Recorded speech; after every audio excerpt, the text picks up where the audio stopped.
ఆమెను ఇప్పుడు రాజకీయ పార్టీ పెడుతుంది అనగానే మళ్ళీ అమిత్ షా గారిని కిషన్ రెడ్డి గారిని సంప్రదించారు.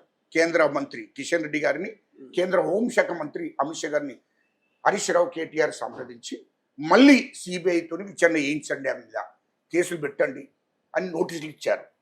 ఇది కనపడుతుంది కదా, సొంత ఆడిబిడ్డనే, సొంత చెల్లెను ఎవరన్నా ఇంత అజ్జేస్తారా? హరీష్ రావు కుట్ర ఇది.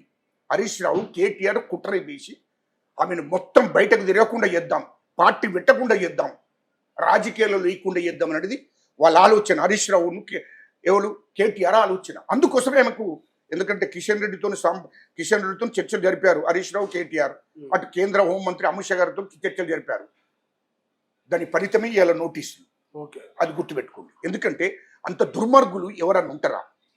సొంత చెల్లెకు న్యాయం చేయనోడివి, సొంత మరదలు అంటే హరీష్ రావు కూడా సొంత మరదలు అంటే వాళ్ళ మామ బిడ్డ, ఆమెకు న్యాయం చేయనోళ్ళు వీళ్ళు తెలంగాణలో ఉన్న ఆడిబిడ్డలకు న్యాయం చేస్తారా?